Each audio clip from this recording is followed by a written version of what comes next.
1 divide by, फिर यहाँ पे स्क्वायर ब्रैकेट स्टार्ट होता है 1 प्लस 1 डिवाइड बाई, फिर यहाँ पर curly bracket 1 plus 1 divide by, फिर स्मॉल ब्रैकेट में 1 प्लस 1 डिवाइड बाई 2। अब देखिए सबसे पहले क्या यहाँ पर विनकुलम है, नहीं है। फिर क्या यहाँ पे ब्रैकेट है, हाँ है, और एक से बहुत ज्यादा है, यानी कि 3 ब्रैकेट दिए गए हैं। तो 3 ब्रैकेट सॉल्व करेंगे तो सबसे पहले सर्कुलर, फिर कर्ली, और फिर उसके बाद स्क्वायर। सर्कुलर ब्रैकेट ये इतना है, इसको सॉल्व करेंगे। अब देखिए यहाँ पे V B O D M A S, इसको हम एक एक लेटर को कवर करेंगे कि उससे रिलेटेड क्या वर्ड होता है और उसको कहाँ पर हल करेंगे। लेकिन यहाँ पे दो ऑपरेशंस आ गए, डिवीजन और एडिशन। तो इसमें मैं आपको बता देता हूँ कि डिवीजन यहाँ आएगा और एडिशन यहाँ आएगा। तो सबसे पहले इसमें डिवीजन को हल करेंगे, यानी कि 1/2 और 1 प्लस 1/2। अब देखिए इसको सोल्व करेंगे तो यहां पर आ जाएगा 3/2, यानी कि इस पूरे की वैल्यू आ गई अपनी 3/2। और बाकी क्वेश्चन जो है वो हम सेम रखते जाएंगे। जैसे कि यहां पर मान लीजिए कि इसको अगर हम सेम रखते हैं तो यहां पर बन जाएगा अपना 1 divide by 1 plus 1 divide by 1 plus 1 divide by 3/2, और यहां पे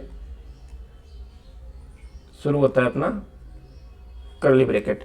अब देखिए 1 डिवाइड बाई 3/2, तो यहाँ पे मैं एक और कॉन्सेप्ट आपका क्लियर कर देता हूँ। जैसे मान लीजिए कि अगर कहीं भी आपको किसी भी फ्रैक्शन को किसी भी चीज़ में डिवाइड करना हो, जैसे मान लीजिए कि 1 डिवाइड बाई, यहाँ पे मान लीजिए कि इसमें डिवाइड करना है आपको 3/2 से।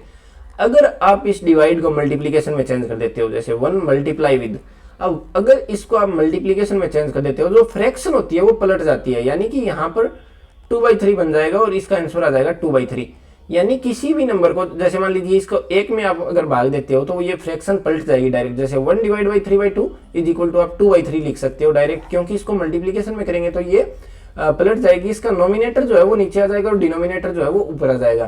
तो इस तरीके से हम एक इसको सीख सकते हैं। जैसे 1 डिवाइड बाई 3/2 है तो इसको अपन 2/3 लिख सकते हैं।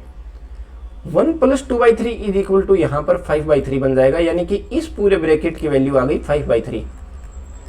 अब यहाँ पे 1 divide by 1 plus 1 divide by 5/3, और 1 डिवाइड बाई 5/3 अगर मैं करूँ तो इसको अपन 3/5 लिख सकते हैं, क्योंकि इस भिन्न को फ्रैक्शन को अपन पलट सकते हैं जब यहाँ पर एक में डिवाइड किया जाएगा।